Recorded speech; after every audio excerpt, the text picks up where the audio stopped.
დედამიწის ზედაპირის დაახლოებით მესამედი უდაბნოებითაა დაფარული. ეს მოიცავს როგორც ცხელ ქვიშიან უდაბნოებს, მაგალითად როგორც არის საჰარა, ასევე ცივ ყინულოვან უდაბნოებს, როგორც არის ანტარქტიდა. უდაბნოები განისაზღვრება როგორც ტერიტორიებისა და წლიური ნალექების რაოდენობა ძალიან მცირეა.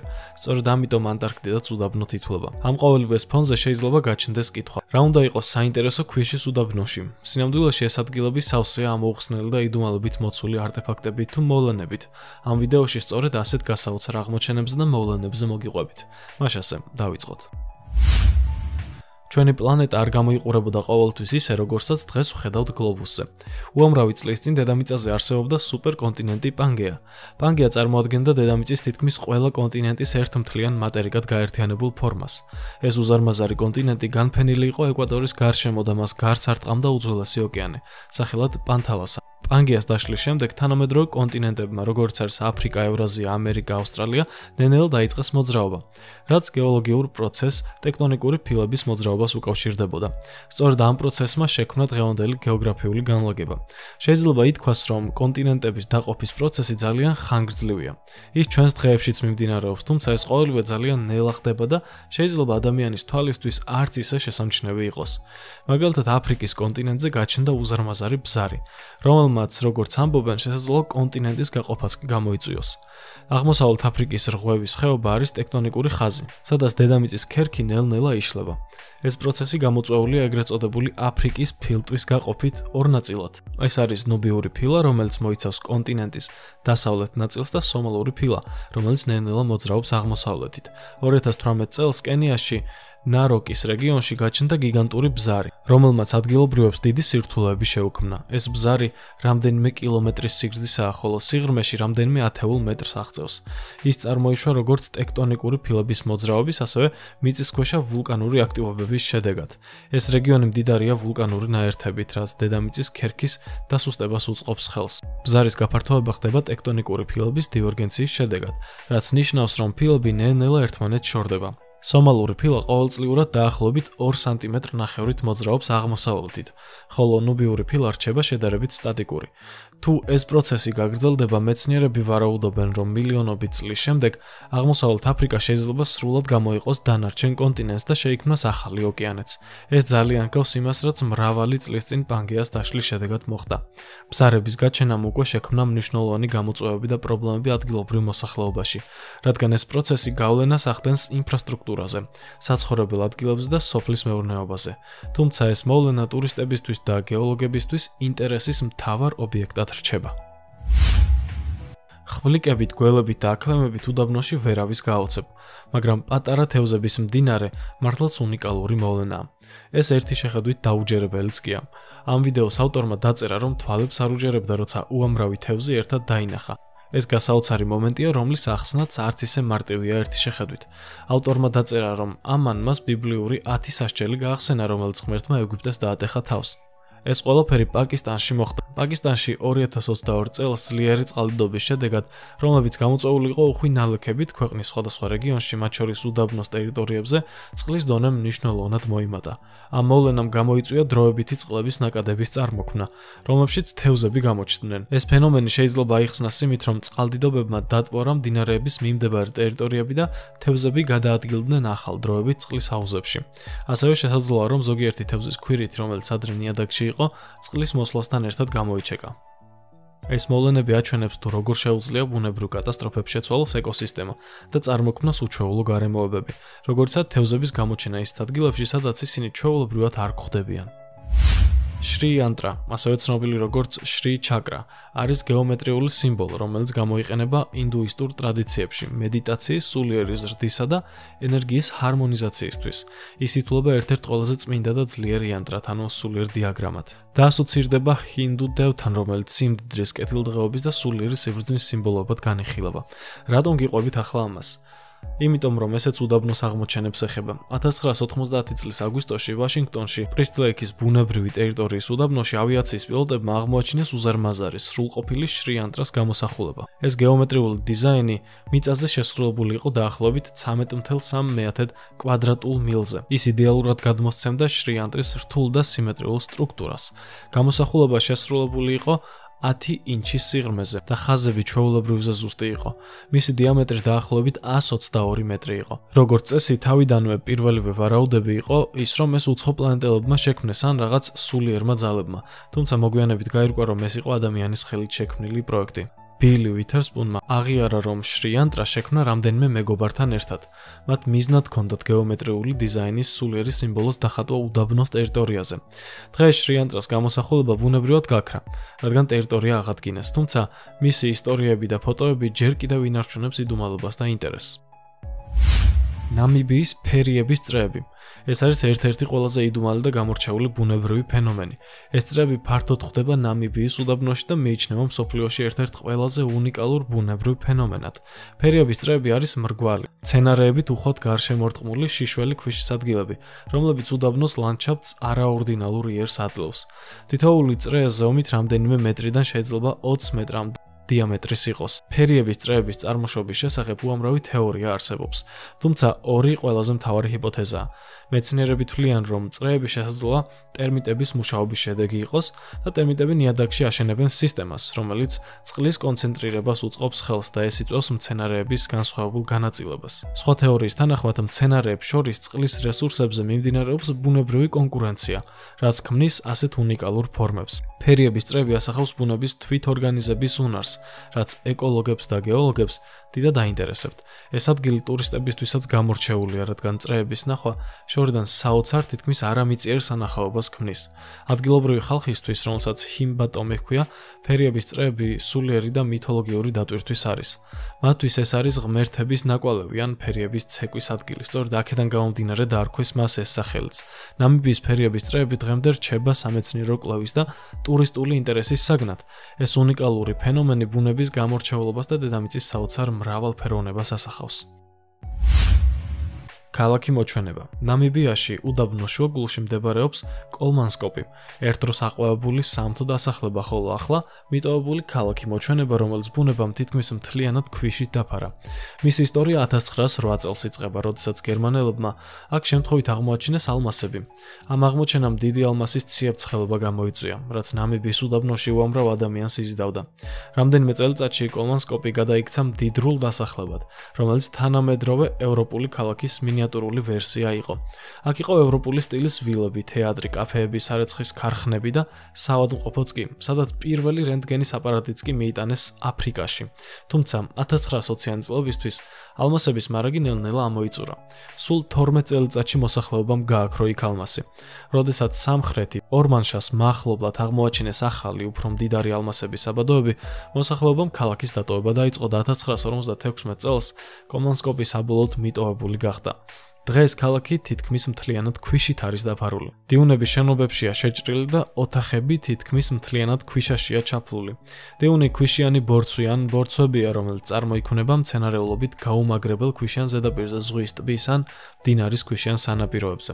კოლმანსკოპი ტურისტებისთვის ერთ-ერთი ყველაზე მიმზიდველი ლოკაცია გახდა.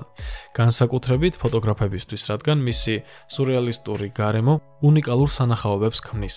ეს ქალაქი ასახავს გერმანული კოლონიალური წარსულის მნიშვნელოვან პერიოდს. ხოლო მისი მიტოვება გვახსენებს ბუნების ძალას და იმას, თუ როგორ შეუძლია ბუნებას დაიბრუნოს ადამიანის მიერ შექმნილ. კოლმანსკოპი დღეს გვიამბობს ისტორიას იმის შესახებ, თუ როგორ შეიძლება სიმდიდრე და აყვავება დაიცალოს მნიშვნელობისგან და დარჩეს მხოლოდ ქვიშით დაფარული წყდიადი. თოვლის საჰარას უდაბნოში. საჰარას უდაბნო, რომელიც ცნობილია თავისი უკიდურესად დიდი სიცხითა და მშრალი კლიმატით, ზოგჯერ მოულოდნელად თოვლის საფარით იფარება. ეს იშვიათი მოვლენები განსაკუთრებით აღინიშნება ალჟირის ქალაქ აინ-სეფრას მიმდებარე ტერიტორიაზე, რომელიც ცნობილია როგორც უდაბნოს კარიბჭე. 1979 წელი. თებერვალში პირველად დაფიქსირდა თოვლის საჰარაში, რამაც მოძრაობის შეფერხებაც კი გამოიწვია. 2016 წელი. 27 წლის შემდეგ 19 დეკემბერს აინ-სეფრაში კვლავ მოთოვა. თოვლის საფარმა რამდენიმე სანტიმეტრს მიაღწია და ერთი დღის განმავლობაში შენარჩუნდა. 2018 წელი. 7 იანვარს თოვლის საფარმა 40 სანტიმეტრს მიაღწია, რამაც ადგილობრივ მოსახლეობაში გაკვირვება და ცოტა რიყოს შიშიც კი გამოიწვია. 2021 წელი. იანვარში აინ-სეფრას რეგიონში კვლავ დაფიქსირდა თოვლი, რაც კიდევ ერთხელ მოხდა მედიის ყურადღების ცენტრში. ეს იშვიათი თოვლის მოვლენები დაკავშირებულია ატმოსფერულ ცვლილებებთან, მათ შორის ცივი ჰაერის მასების სამხრეთით გადაადგილებასთან, რაც იწვევს ტემპერატურის მკვეთრ ვარდნას და ნალექის თოვლის სახით ჩამოსვლას. თოვლის მოსვლა საჰარაში იწვევს დროებით მოძრაობის შეფერხებას და ადგილობრივი მოსახლეობის გაკვირვებას და შიშს, თუმცა ასევე ქმნის შთამბეჭდა ვიზუალურ სანახაობას, სადაც თეთრი თოვლი წითელ ქვიშასთანაა შერწყმული. ამგვარი იშვიათი მოვლენები გვახსენებს, რომ ბუნება სავსეა სიურპრიზებით და ყველაზე არაპროგნოზირებად ადგილებშიც კი შესაძლებელია მოწმენი გავხდეთ უჩვეულო მოვლენებისა. საიდუმლო კიბე. ეს ამოუხსნელი კიბე, რომელიც გიზას პლატოს მახლობლად, აბურავაშის რეგიონში, უდაბნოში აღმოაჩინეს, ბევრ საინტერესო კითხვას იწვევს. ქვის ზედაპირზე ზუსტად ამოჭრილი კიბე რამდენიმე მეტრით ჩადის მიწის ქვეშ, რითაც უძველესი ადგილის მომხიბვლად და ჯერ კიდევ თითქმის შეუსწავლელ განზომილებას ხსნის. ზედაპირზე გაკეთებული სწორი და ზუსტი ჭრილი მიუთითებს მოწინავე ინჟინერიაზე, ხოლო მისი კავშირი გიზის პლატოს ფართო არეალთან მიგანიშნებს, რომ ქვიშის ქვეშ შესაძლოა კიდევ მრავალი საიდუმლო იმალებოდეს. მიუხედავად იმისა, რომ კიბის საბოლოო დანიშნულება ჯერჯერობით საიდუმლოდ რჩება, საწყისი საფეხურები მიუთითებს, რომ იგი შესაძლოა ხილული ზედაპირის ქვეშ ღრმა ნაწილამდე გრძელდებოდეს. შესაძლოა მიწისქვეშა წყლებამდეც კი. როგორც ჩანს, ამ ადგილის გათხრები ახალი დაწყებულია, რადგან სტრუქტურა სავარაუდოდ ქვიშის ქვეშ იყო დამალული, სანამ აღმოაჩენდნენ. ახლა მთავარი კითხვა: ვინ დაიწყო ეს გათხრები და რა იმალება ამ მომხიბვლელი კიბის ბოლოში? ეს აღმოჩენა დამატებით საიდუმლოებას სცენს, ისედაც შთამბეჭდავდა უძველეს ლანდშაფტს. ჰეგრა, რომელიც ასევე ცნობილია როგორც მადადინ სალეჰი, არის საუდის არაბეთის ერთ-ერთი ყველაზე ცნობილი ისტორიული და არქეოლოგიური ძეგლი. ეს უძველესი ქალაქი განთავსებულია ჰიჯაზის რეგიონში და იგი ნაბატეელთა სამეფოს მეორე ყველაზე დიდი ქალაქი იყო პეტრას შემდეგ, რომელიც დღევანდელ იორდანიაში მდებარეობს. ჰეგრა განსაკუთრებულია თავისი არქიტექტურული სილამაზითა და ისტორიული მნიშვნელობით. ჰეგრა ნაბატეელთა სამეფოს ნაწილი იყო, რომელიც დაახლოებით ძველ წელთაღრიცხვით მე-4 საუკუნეში დაარსდა და აყვავდა ახალი წელთაღრიცხვით პირველ საუკუნეში. ნაბატეელები იყვნენ არაბი ხალხი, რომლებიც ცნობილი იყვნენ სავაჭრო მარშრუტის კონტროლით და უნიკალური კლდოვანი არქიტექტურით. ჰეგრა სტრატეგიულად იყო განლაგებული სავაჭრო გზების გასწვრივ, რაც მას მნიშვნელოვან კომერციულ ცენტრად აქცევდა. აქ გადიოდა ცნობილი გზები, რომლებიც ინდოეთს, არაბეთს და ხმელთაშუა ზღვას აკავშირებდა. ჰეგრაში მდებარეობს 131 კლდოვანი საფლავი, რომლებიც მასიურ ქვაშია გამოკვეთილი. ეს საფლავები შესანიშნავად ასახავს ნაბატეელთა არქიტექტურულ უნარებს და რწმენას. საფლავები დეკორირებულია დეტალური რელიეფებით და წარწერებით, რომლებიც გვაწვდიან ინფორმაციას ნაბატეელთა კულტურის, რელიგიისა და სოციალური სტრუქტურის არსებობაზე. ნაბატეელები ღრმად იყვნენ დაკავშირებული ბუნებასთან და რელიგიურ მრწამსთან. ჰეგრაში ნაპოვნი არტეფაქტები მიუთითებს იმაზე, რომ აქ არსებობდა მზის, მთვარის და სხვადასხვა ღვთაებების კულტი. ჰეგრა დღეს საუდის არაბეთში ტურიზმის ერთ-ერთი უმნიშვნელოვანესი ცენტრია, განსაკუთრებით მას შემდეგ, რაც ქვეყანამ 2019 წელს ვიზების გაცემა დაიწყო ტურისტებზე. ტურისტებს შეუძლიათ დაათვალიერონ კლდოვანი საფლავები, უძველესი წარწერები და შესანიშნავი ლანდშაფტები. მარეის კაცი, რომელიც ავსტრალიის უდაბნოში მდებარეობს, მსოფლიოში ერთ-ერთი ყველაზე დიდი და იდუმალი გეოგლიფია. იგი პირველად 1998 წლის ივნისში აღმოაჩინეს, როდესაც ავიაციის პილოტმა მიწაზე უზარმაზარი გამოსახულება შენიშნა. გეოგლიფი გამოსახავს ადგილობრივ აბორიგენ მონადირეს, რომელსაც ხელში ბუმერანგი ან ჯოხი უჭირავს. მისი სიგრძე დაახლოებით 4,2 კილომეტრია, ხოლო მთლიანი ფართობი 28 კვადრატულ კილომეტრს მოიცავს. მარეის კაცი აშკარად ადამიანების მიერ არის შექმნილი, მაგრამ დღემდე უცნობია ვინ ან რატომ შექმნა იგი. გეოგლიფი შექმნილია მიწის ზედაპირის ზედაფენის გაწმენდით, რაც ქვედა უფრო ღია ფერის ფენას აჩენს. მისი ხაზები 35 მეტრის სიგანისაა, რაც უზრუნველყოფს გამოსახულების შორიდან კარგად ხილვადობას. მარეის კაცის წარმოშობის შესახებ მრავალი თეორია არსებობს. ზოგი ფიქრობს, რომ ეს შეიძლება ყოფილიყო არტისტის პროტესტი ან ყურადღების მიპყრობის მცდელობა. ზოგი კი მას უცხო პლანეტურ მოვლენასთან აკავშირებს. გამოსახულება ძალიან ჰგავს ავსტრალიის აბორიგენ მონადირეს, რაც მიანიშნებს, რომ მისმა შემქმნელებმა შთაგონება ადგილობრივი კულტურიდან მიიღეს. დროთა განმავლობაში მარეის კაცი ბუნებრივი ეროზიის გამო ქრებოდა, თუმცა 2016 წელს მისი აღდგენის მცდელობები დაიწყო, რათა ეს უნიკალური ნამუშევარი ხილვადი დარჩენილიყო. მარეის კაცი არა მხოლოდ გეოგლიფია, არამედ იდუმალებით მოცული კულტურული მემკვიდრეობა, რომელიც ტურისტებისა და მეცნიერების ინტერესს იწვევს. ეს ნამუშევარი უნიკალური მაგალითია მიწის ხელოვნებისა და გვანახებს თუ რამდენი რამ ჯერ კიდევ ამოუცნობია ჩვენი პლანეტისა და ძველი ერების შესახებ. ჩილეში, ატაკამის უდაბნოში მდებარე უდაბნოს ხელი არის მსოფლიოში ერთ-ერთი ყველაზე შთამბეჭდავი და გამორჩეული ქანდაკება, რომელიც 1992 წელს ჩილელმა სკულპტორმა მარიო ირარასაბალმა შექმნა. ეს გიგანტური 11 მეტრიანი ქანდაკება ადამიანის ხელის ფორმით არის შესრულებული და თითქოს ქვიშიდან ამოდის, რაც მას განსაკუთრებულად დრამატულ იერს აძლევს. ქანდაკება მდებარეობს ჩილეს ჩრდილოეთ ნაწილში, ანტოფაგასტადან დაახლოებით 75 კილომეტრში, პანამერიკული გზის გვერდით, რაც ტურისტებს მარტივ ხელმისაწვდომობას თავაზობს. უდაბნოს ხელი აგებულია ბეტონისა და ლითონისგან, რაც მას ეხმარება გაუძლოს ატაკამის უკიდურეს კლიმატურ პირობებს და ის სიმბოლურად ასახავს ადამიანის დაუცველობას, მარტოსულობას და ბრძოლას ბუნების ძალებთან. მისი ლოკაცია, რომელიც მსოფლიოში ერთ-ერთ ყველაზე მშრალ უდაბნოშია, ხაზს უსვამს ადამიანისა და ბუნების ურთიერთობის იდეას, სადაც ადამიანის ქმნილობა ამოუცნობ და უკიდეგანო ლანდშაფტში დგას.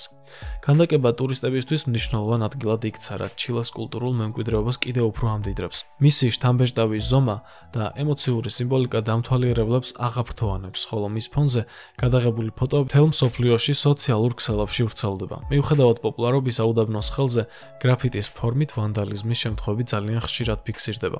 ადამიანებმა ხომ უნდა გააფუჭონ ყველაფერი, თუმცა ჩილეს ხელისუფლება რეგულარულად ახორციელებს მის გაწმენდას და კონსერვაციას. მარიო ირარასაბალის ამ ნამუშევარმა მსოფლიოს მასშტაბით დიდ აღიარებას მიაღწია, როგორც ხელოვნების და ბუნების უნიკალური ერთიანობის სიმბოლომ. უდაბნოს ხელი არა მხოლოდ ატაკამის უდაბნოს, არამედ მთლიანად ჩილეს კულტურული და ბუნებრივი სიმდიდრის ხატად იქცა, რომელიც მილიონობით ადამიანს იზიდავს თავისი შთამბეჭდავი იერსახითა და ფილოსოფიური მნიშვნელობითაც კი.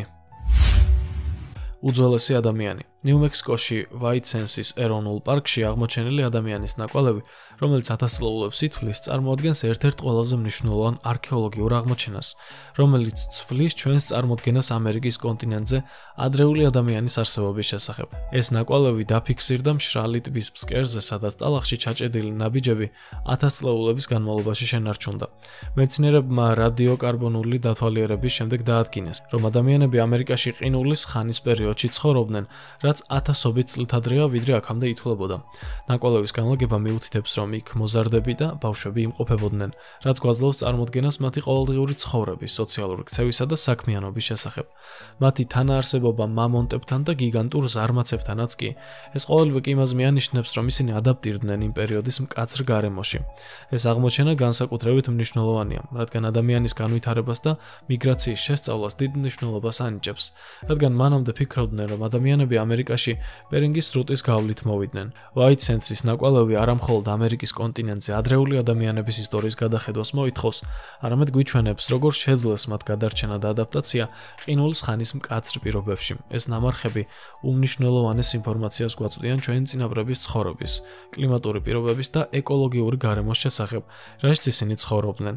ვაიტ-სენსის კვლევები გრძელდება და მეცნიერები იმედოვნებენ, რომ ეს აღმოჩენა კიდევ უფრო მეტ დეტალს გამოაჩენს ადრეული ადამიანის მიგრაციისა და არსებობის შესახებ, რაც ახალ ფურცელს გადაშლის ადამიანის განვითარების შესწავლაში. ავსტრალიის უდაბნოს ტერიტორიაზე ბინადრობს ერთი უნიკალური ხვლიკი, არსება სახელად მოლოქი, რომელიც ცნობილია როგორც ეკლიანი ეშმაკი. ის ავსტრალიის უდაბნოს ერთ-ერთი ყველაზე უნიკალური და საინტერესო ხვლიკია. მისი სახელწოდება ბიბლიური მოლოქიდან მოდის და მისი საშიში ერის სიმბოლოა. ეს პატარა ხვლიკი საშუალოდ 20 სანტიმეტრის სიგრძისა და დაფარულია წვეტიანი ეკლებით, რაც მას მტაცებლებისგან იცავს. მოლოქის უნიკალური ფიზიკური მახასიათებლები საშუალებას აძლევს მას გადარჩეს ავსტრალიის მკაცრ და მშრალ გარემოში. მისი კანი სპეციალურად აგებულია ისე, რომ წყლის შეგროვება შეძლოს. ეკლებს შორის არსებული ნაპრალები ნესტს წვიმას და ტენიანობას აგროვებს და წყალს პირდაპირ მის პირში აგზავნის. მოლოხი ძირითადად ჭიანჭველებით იკვებება და დღეში დაახლოებით 1000-მდე ჭიანჭველას მოიხმარს, რაც მის მთავარ საკვებ-წყაროს წარმოადგენს. მისი ეკლები არა მხოლოდ თავდაცვის მექანიზმი, არამედ შესანიშნავი კამუფლაჟის ნაწილიც, რითაც ის უნიკალურად ერწყმის უდაბნოს ქვიშის ფერს. მოლოქს ასევე აქვს ყალბი თავი, რომელიც მის კისერზე განლაგებული გამონაზარდის სახით ჩანს და მტაცებლებს აშინებს. მისი გავრცელების არეალი მოიცავს ავსტრალიის დასავლეთ და სამხრეთ უდაბნოებს, სადაც ის ნელი მოძრაობით იკვლევს ადგილს საკვების მოსაპოვებლად. ეკოსისტემაში მოლოქი მნიშვნელოვან როლს ასრულებს, რადგან ჭიანჭველებზე დამოკიდებული მტაცებელია, რაც ბალანსს უწყობს ხელს ჭიანჭველების პოპულაციაში. მისი უნიკალური ადაპტაციები და შესანიშნავი თავდაცვის მექანიზმები მას ავსტრალიის ბუნების ერთ-ერთ ყველაზე საოცარ ქმნილებად აქცევს. მოლოქის უნარი გადარჩეს ასეთ უკიდურეს პირობებში ამტკიცებს, რომ საოცარია ბუნების უნარი ადაპტირდეს და გადალახოს გამოწვევები. ეს ხვლი კი არა მხოლოდ ეკოსისტემის მნიშვნელოვანი ნაწილია, არამედ ავსტრალიის ბუნებრივი მრავალფეროვნების სიმბოლო, რომელიც უამრავ ადამიანში აღფრთოვანებას იწვევს თავისი საოცარი უნარებით და იდუმალი გარეგნობით. მთლიანობაში ჩვენი ვიდეო დასასრულს მივახლოვ და გმადლობთ, რომ თავიდან ბოლომდე უყურეთ. აუცილებლად გამოიწერეთ არხი, გააქტიურეთ ზარისღილაკი და დაელოდეთ შემდეგს. დროებით.